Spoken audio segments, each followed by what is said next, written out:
তো ভাইরা রাস্তার উপরে দাঁড়িয়ে আছেন, এত মধুর সুর দিক দিগন্তে পাখির কণ্ঠে পলকে দিল মধুর সুর কার গুণগান গেয়ে অবিরাম চলে তারা দুর্বহ দূর দিক দিগন্তে পাখির কণ্ঠে পলকে দিল মধুর সুর কার গুণগান গেয়ে অবিরাম চলে তারা দুর্বহ দূর কে মায়ের মনে দিল এত মমতার টান, কে মায়ের মনে দিল এত মমতার টান, সে যে আমার মালিক সবার মালিক, আমার মালিক সবার মালিক, আল্লাহ মেহেরবান, আল্লাহ মেহেরবান, আল্লাহ মেহেরবান। কে করল বলো ধরা সারা জমিন আসমান সুবিশাল নীল আকাশ কে রাখিল ভাসমান। শ্যামল প্রকৃতি জ্যোৎস্না রাতে দেখে জোড়াই যে আমার নয়ন, তোর নীলিমাই চাঁদ সিতারায় কে দিল মধুর আলাপন। শ্যামল প্রকৃতি জ্যোৎস্না রাতে দেখে জোড়াই যে আমার নয়ন, তোর নীলিমাই চাঁদ সিতারায় কে দিল মধুর আলাপন। কার সৃষ্টি নিপুণতা দেখে জোড়াই যে প্রাণ, কার সৃষ্টি নিপুণতা দেখে জোড়াই যে প্রাণ, সে যে আমার মালিক সবার মালিক, আমার মালিক সবার মালিক, আল্লাহ মেহেরবান, আল্লাহ মেহেরবান, আল্লাহ মেহেরবান। কে করল বলো ধরা সারা জমিন আসমান সুবিশাল নীল আকাশ কে রাখিল ভাসমান। এই দুনিয়া আমরা ফুল দেখে কত পছন্দ করি, কেন? ফুলটা দেখতে সুন্দর হয়, চাঁদ দেখে বলি হ্যাঁ চাঁদ কি সুন্দর। আবার কেউ কারোকে যদি পছন্দ করে ভালোবাসে, সুন্দর মানুষকে দেখলে বলি হ্যাঁ তুমি চাঁদের মতো দেখতে, ফুলের মতো দেখতে, এই কথা বলি চাঁদের মতো দেখতে, ফুলের মতো দেখতে, তারার মতো দেখতে। কিন্তু আবার দুনিয়াতে একটা ভালোবাসা আছে জানেন, কেউ কারোকে যদি অতিরিক্ত ভালোবাসে পছন্দ করে তাকে দেখে বলি হ্যাঁ আল্লাহ তোমাকে ফুরসত করে বানিয়েছে, তোমার থেকে সুন্দর দুনিয়াতে আর কেউ নেই আল্লাহ, এই কথা বলি। কেন? যে যাকে পছন্দ করে, যে যাকে ভালোবাসে, মনে করে এর থেকে সুন্দর দুনিয়াতে আর কেউ নেই। একদম ওর কথাটা ঠিক কাটা যাবে না, কিন্তু ওকে কি একবার বলো না তোমার এই সুন্দর ভালোবাসার জিনিসটা যিনি সৃষ্টি করেছে সেই মহান আল্লাহ পাক রব্বুল আলামিন, যদি ওর থেকে সুন্দর দুনিয়াতে আর কেউ যদি না হয়, তাহলে সেই মহান আল্লাহ পাক রব্বুল আলামিন যিনি সৃষ্টি করেছেন তিনি কত সুন্দর হতে। আমরা কোনোদিন ভাবি না, শুধু দুনিয়ার ভালোবাসা। একদম ভালোবাসা একটা একটা কথা আছে, এতে বলে যে দিল লাগি দিবার সে তো করিবি কে আছে। ভালোবাসাটা একটা অদ্ভুত জিনিস।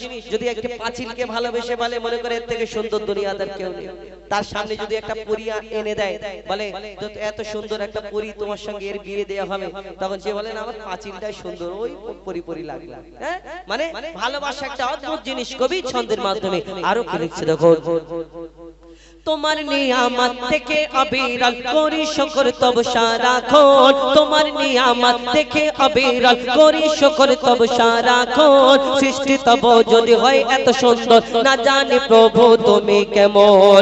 তোমার নিয়ামত থেকে অবিরল করি শুকর তব সারাক্ষণ। সৃষ্টি তব যদি হয় এত সুন্দর, না জানি প্রভু তুমি কেমন।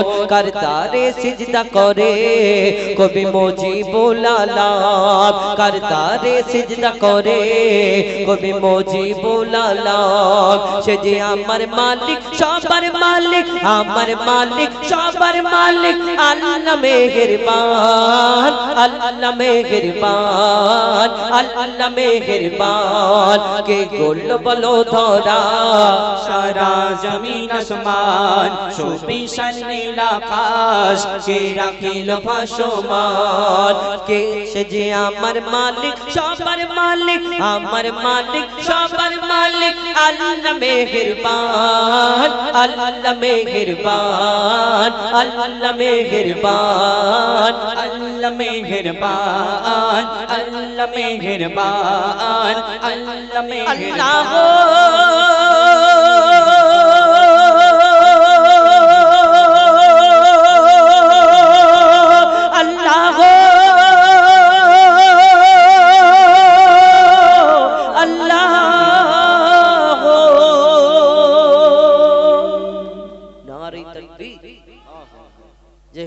আপনাদের সম্মুখে পরিবেশন করে করে শোনালাম একটি ডুয়েট কণ্ঠে, মানে আমার সহসাদীদের নিয়ে একটি হামদে বাড়ি তালা, মহান আল্লাহ পাক রব্বুল আলামিন তানার শানে হাম। তো আমি আপনাদের সম্মুখে কয়েকটি গজল পরিবেশন করে শোনাবো ইনশাআল্লাহ, আল্লাহ যদি চায়। তো তার আগে আমি প্রথমেও বললাম আর এখনো বলছি যে আপনাদের যদি কোনো পছন্দ থাকে যে এই ধরনের এই রকম গজল, তাহলে কি হবে, আমাদের বলতে সুবিধা হবে। যেমন আমাদের ইউটিউব চ্যানেলে আপনারা অনেক গজল দেখেছেন, যেমন হাবিল কাবিল প্রশ্ন করে হাওয়া আদমকে, তোমরা আমাদের বাপ মা তোমাদের মা বাপকে, ইয়া নবী মোহাম্মদ ইয়া রাসূল মোহাম্মদ, হ্যাঁ ওইগুলো বলবো, অসুবিধা নেই। আদমের কদম ধরে হাওয়া মা কেঁদে পড়ে, গন্দম খেয়েছি বলে দিল খোদা জুদা করে। এবং 5 ওয়াক্তের নামাজ, এই যে আমরা ঈশার নামাজ পড়লাম, ঈশার নামাজ আদায় করলাম মসজিদে, ইমাম সাহেব উপস্থিত হয়েছেন, আমরা এই যে ঈশার নামাজ আদায় করলাম, আর দিনে 5 ওয়াক্ত নামাজ হয়, আজান হয়। তো এই 5 ওয়াক্তে যে আমরা নামাজ পড়ি, ফজরের সময় 2 রাকাত, জোহরের সময় 4 রাকাত, আসরের সময় 4 রাকাত, আবার মাগরিবের সময় 3 রাকাত বিজোড়, আবার ঈশার সময় 4 রাকাত। এই 5 ওয়াক্তের নামাজ যে আমরা পড়ি 5টা সময়, এই 5টা সময় 5টা নামাজ কেন হলো? আমার নবী মেরাজে গেলেন, আল্লাহ পাক রব্বুল আলামিন উম্মতদের জন্য তোফা স্বরূপ 50 ওয়াক্তের নামাজ দিয়েছিলেন। তো 50 ওয়াক্তের নামাজ থেকে আমার নবী পাক সাল্লাল্লাহু আলাইহি ওয়াসাল্লাম তিনি মিরাজে গেলেন, আবার অন্যান্য নবীগণ সেখানে বললেন যে ইয়া রাসূলুল্লাহ ইয়া হাবিবাল্লাহ, আপনার উম্মত 50 ওয়াক্তের নামাজ আদায় করতে পারবে না।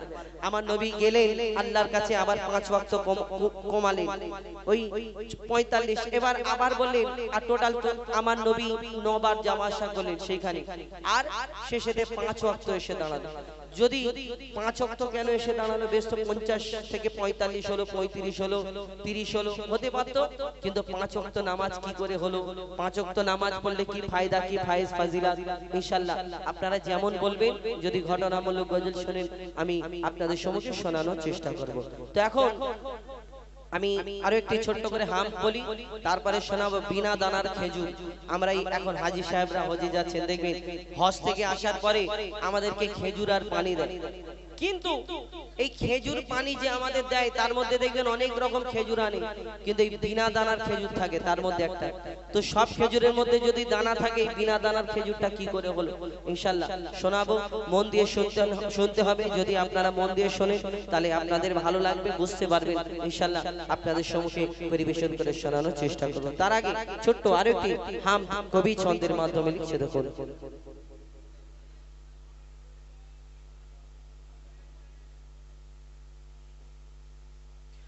আল্লাহু আল্লাহু আল্লাহু আল্লাহু আল্লাহু আল্লাহু আল্লাহু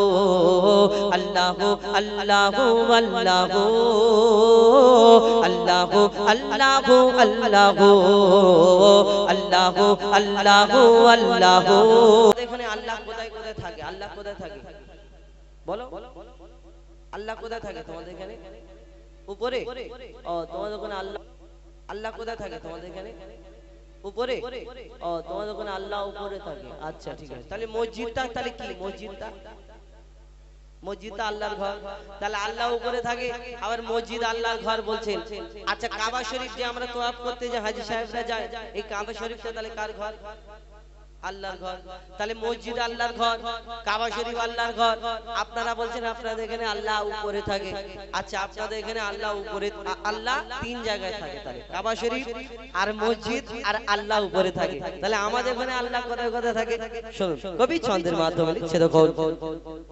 তুমি মসজিদেতে তুমি কাবা ঘরে, তুমি মসজিদেতে তুমি কাবা ঘরে, তুমি পাহাড়ে তুমি তুমি তুমি মসজিদেতে তুমি কাবা ঘরে, তুমি পাহাড়ে তুমি সাগরে, তুমি মসজিদেতে তুমি কাবা ঘরে, তুমি পাহাড়ে তুমি মহাসাগরে, তুমি ভিড়ের মাঝে তুমি নিরালাতে, তুমি ভিড়ের মাঝে তুমি নিরালাতে, তুমি আধারে প্রভু দিনের আলোতে, মানুষের অন্তরে রয়েছো ঘর করে, মানুষের অন্তরে রয়েছো ঘর করে, তুমি আল্লাহ শুধু আল্লাহ আল্লাহ আল্লাহ আল্লাহ আল্লাহ আল্লাহ আল্লাহ আল্লাহ আল্লাহ আল্লাহ আল্লাহ আল্লাহ ইউনুস নবীকে বাঁচালে মাছের পেটে ইব্রাহিমকে বাঁচালে ওই আগুন থেকে ইউনুস নবীকে বাঁচালে মাছের পেটে ইব্রাহিমকে বাঁচালে ওই আগুন থেকে নমরুদকে মেরেছো এক মশার বাহানায় বিনা বাপে ঈসাকে পাঠানে ধরায় নমরুদকে মেরেছো এক মশার বাহানায় বিনা বাপে ঈসাকে পাঠানে ধরায় তুমি সবই পারো তুমি বাঁচাও মারো তুমি সবই পারো তুমি বাঁচাও মারো জাল্লে জালালো আল্লাহ আল্লাহ আল্লাহ আল্লাহ আল্লাহ আল্লাহ আল্লাহ আল্লাহ আল্লাহ আল্লাহ আল্লাহ আল্লাহ। আপনাদের এখানে যে অনুষ্ঠান ঈদগাতে অনুষ্ঠান সাজানো হয়েছে দেখেছেন চারিদিকে কত লাইট লাগানো হয়েছে, তবে ঈদগায় আজকে সুন্দর লাগছে, এই মঞ্চটা সুন্দর লাগছে। কেন? লাইট যদি না থাকতো আমাকে দেখা যেত না, অন্ধকার, আর এই লাইট জ্বালিয়েছে তাই কত সুন্দর লাগছে, চারিদিকে লোকজন বসে আছে। কিন্তু লাইটের পিছনে একটা রহস্য রয়েছে, যে লাইটটা আলো দিচ্ছে এর পেছনে রহস্য। ওই যিনি ইলেকট্রিক ম্যান, কারেন্টের এই কারেন্টের যে এখানে ব্যবস্থাপনায় রয়েছে, এইখানে লাইটটা লাগানোর পরে কিন্তু তার পিছনে ওই মিস্ত্রি ভাই আমার গিয়ে একটা কারেন্টের তারে জয়েন্ট করেছে, আবার সেই তারটা কারেন্টে গিয়ে জয়েন্ট করার পরে তবে ধূপ করে লাইট জ্বলে, আবার সুইচ মারলে আলো জ্বলে, আবার সুইচ বন্ধ করে দিলে আবার বন্ধ হয়ে যায়, তাই না? কিন্তু এই যে আমাদের ইলেকট্রিক ম্যান, যিনি ইলেকট্রিক ভাই আমার যে আছেন, তিনি কারেন্টের তারটা দিল তবেই ভালো লাগছে, কিন্তু তবেই আলো জ্বলছে। কিন্তু আল্লাহ সব পারে, তার প্রমাণ প্রত্যেক জায়গায় জায়গায় দিয়ে রেখেছেন। কোনটা অস্বীকার করবে? কোনটা অস্বীকার করবে? কেন? আপনি দেখেছেন আপনার এলাকায় ওই জোনাকি পোকা ঘরে এর পেছনে টিপ টিপ টিপ টিপ করে লাইট জ্বলে। কোনদিন দেখেছেন এই জোনাকির পিছনে কেউ তার নিয়ে ঘোরাঘুরি করছে? বা কোনদিন গিয়ে চার্জ দিয়ে নিয়ে আসে আবার এই টিপ টিপ টিপ টিপ করে আলো জ্বলে? আল্লাহ সব পারে, তার প্রমাণ আপনি কোন জায়গায় কোনটা অস্বীকার করবেন? কবি ছন্দের মাধ্যমে আরো কি লিখছে দেখো। बिना कारेंटे जोनाकी बाती जलाय बिना खोटीते आसमान केमन भेसे रय बिना कारेंटे जोनाकी बाती जलाय बिना खोटीते आसमान केमन भेसे रय झिनुकेर पेटे मुक्ता राखे दयामय 7,000 धन मानिक राखे सापेर माथाय झिनुकेर पेटे मुक्ता राखे दयामय 7,000 धन मानिक राखे सापेर माथाय সূর্যের এত আলো কোথা থেকে এলো সূর্যের এত আলো কোথা থেকে এলো জানে আল্লাহ শুধু আল্লাহ আল্লাহ আল্লাহ আল্লাহ আল্লাহ আল্লাহ আল্লাহ আল্লাহ আল্লাহ আল্লাহ আল্লাহ আল্লাহ আল্লাহ আল্লাহ আল্লাহ আল্লাহ আল্লাহ আল্লাহ মায়ের পেটের ভেতরে যে বাচ্চা থাকে তুমি আল্লাহ খাবার জুগিয়ে দাও গো তাকে। আমরা মানুষ আমরা অনেক সময় বলি দুবেলা দুমুঠো খাওয়া হয় না। কেন খাওয়া হয় না? তোমার নিশ্চয় গন্ডগোল আছে। কেন? ওই পুকুরের ভিতরে যে পাকাল মাছ থাকে, পাকাল মাছের ভিতরে পেটের ভিতরে যে পোকা থাকে, আল্লাহ তার খাদ্য যোগান দিয়ে রাখে, আল্লাহ তার খাদ্য যোগান দিয়ে রাখে। আমরা মানুষ, আমাদেরকে আল্লাহ শ্রেষ্ঠ করে ঘোষণা করলো, আর তুমি মানুষ হয়ে বলছো দুবেলা দুমুঠো খাওয়া হয় না। নিশ্চয় তোমার গন্ডগোল আছে, তবেই তো আল্লাহ তোমার ওই খাদ্য যোগান দেয় না। গন্ডগোল আছে। কবি ছন্দের মাধ্যমে আরো কি লিখছে দেখো। মায়ের পেটের ভিতরে যে বাচ্চা থাকে তুমি আল্লাহ খাবার জুগিয়ে দাও গো তাকে। মায়ের পেটের ভিতরে যে বাচ্চা থাকে তুমি আল্লাহ খাবার জুগিয়ে দাও গো তাকে। সারা দুনিয়াতে আল্লাহ তোমার করুণা, যত মাখলুক আছে কেউ ভোখা থাকে না। সারা দুনিয়াতে আল্লাহ তোমার করুণা, যত মাখলুক আছে কেউ ভোখা থাকে থাকে না বলে মইদুল ইসলাম জপি তোমারি নাম বলে মইদুল ইসলাম জপি তোমারি নাম নামে আছে মধু আল্লাহ আল্লাহ আল্লাহ আল্লাহ আল্লাহ আল্লাহ আল্লাহ আল্লাহ আল্লাহ আল্লাহ আল্লাহ আল্লাহ আল্লাহ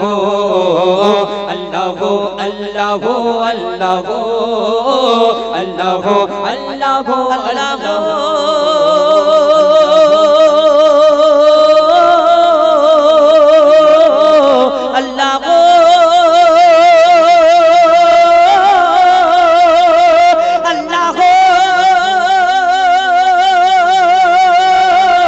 আল্লাহ আল্লাহ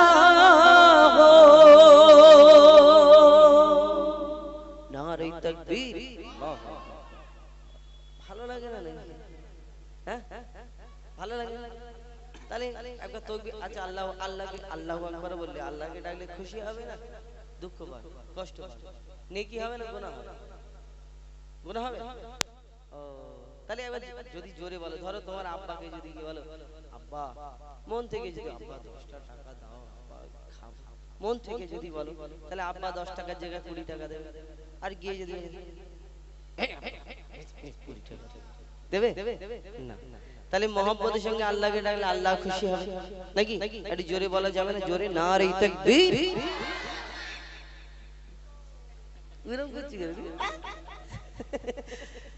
সবাই মিলে ওর মতো সবাই যাবে নারে তাকবীর। আল কোরআনের আলো, আল হাদিসের আলো। ঘরে ঘরে আচ্ছা তোমাদের বলতে হবে না, আমি শুধু গজল বলি, তোমাদের বেশি ডিস্টার্ব করব না, হয়তো কষ্ট পাবে, বলবে ভাই আমাদের শুধু তাকবীর দেওয়াচ্ছে কষ্ট পাবে। গরমের সময় আপনারা আরাম করে বসুন। এখন আমি একটা দুটো আপনাদের সম্মুখে পবিত্র নাত শরীফ শোনাই, কেন হাম একটা দুটো শুনিয়েছি, তারপরে পবিত্র নাত শরীফ আপনাদের সম্মুখে শোনাবো, তারপরে আপনাদের আবার জলসার ব্যবস্থা আছে নাকি? হুজুর আছে আমাদের সাইফুল্লাহ সাহেব, সুদূর বাসন্তী থেকে উপস্থিত হবেন আপনাদের সম্মুখে। তানার খুব সুন্দর, তানার মুখ থেকে আমরা শুনে থাকি ইউটিউবের মাধ্যমে। তারপরে তিনিও গজল বলেন। তানার মাদ্রাসায় আমরা গিয়েছিলাম, ওনার মাদ্রাসাতে আমরা দুবার প্রায় 2-3 বার অনুষ্ঠান করেছি। তো যাই হোক, তিনি আসবেন আপনাদের সম্মুখে, তানার মূল্যবান কিছু বক্তব্য এবং কিছু কথাবার্তা দিনই আলোচনা আপনাদের সম্মুখে শোনাবেন, আপনারা মন দিয়ে শুনবেন।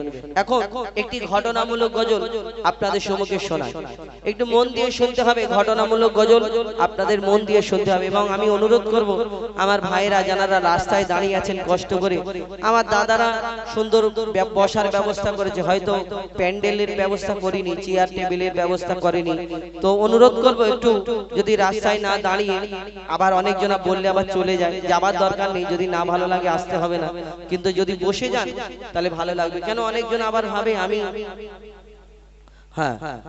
তো আপনাদের সম্মুখে আমরা গজল শোনাবো, আপনাদের যদি একটু ভালো লাগে একটু বসবেন, আমি বেশি কিছু বলবো না। তো এখন ঘটনামূলক গজল শোনাই যে আপনাদের এই এলাকা থেকে অনেকজন হয়তো হজে গিয়েছেন, কিন্তু আপনাদের এই এলাকায় দেখবেন হাজী সাহেবরা আসার পরে কি দেয়? জমজমের পানি আর খেজুর দেয়, তাই না?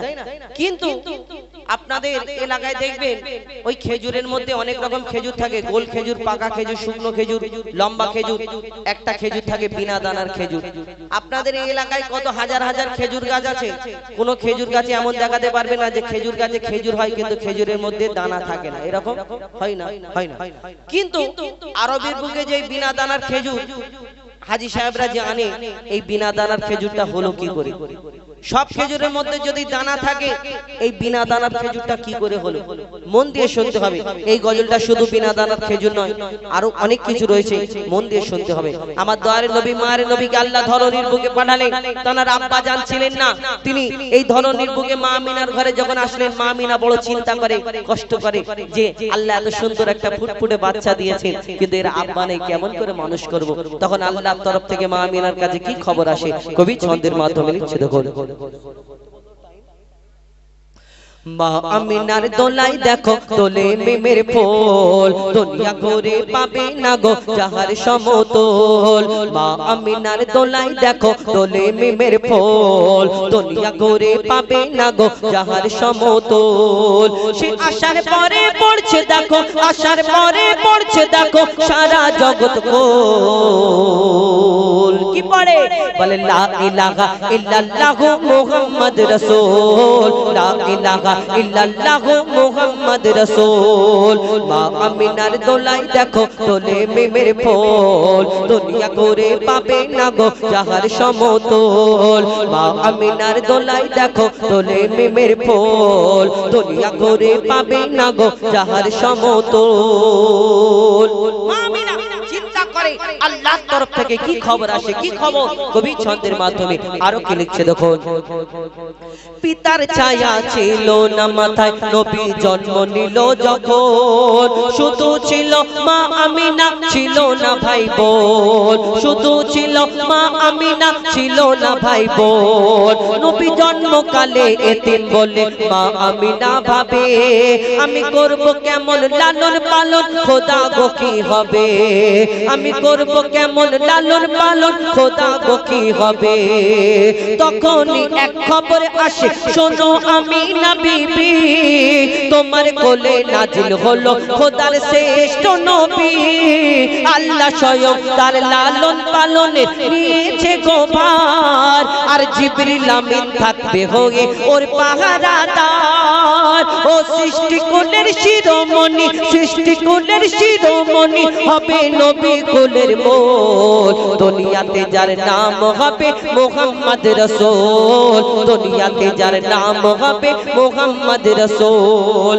মা আমিনার দোলাই দেখো তোলে মিমের ফুল দুনিয়া ঘুরে পাবে না গো যাহার সমতল মা আমিনার দোলাই দেখো তোলে মিমের ফুল দুনিয়া ঘুরে পাবে না গো যাহার সমতল বিনা জানার খেজুর কি করে হলো কবে থেকে হলো এই ধরনের বুকে আমার এক নবী দো জাহানের বাদশা যখন দিন প্রচার করে ইসলাম প্রচার করে আমার নবীকে অনেকজন কষ্ট দিতেন বেদিনরা ইহুদিরা একদিন আমার দয়ার নবী মায়ের নবীকে কেউ ওই উটের নাড়ি ভুঁড়ি চাপিয়ে দিতেন কেউ ওই পাথর ছুঁড়ে আঘাত করতেন একদিন আমার দয়ার নবী মায়ের নবীকে একটা ইহুদি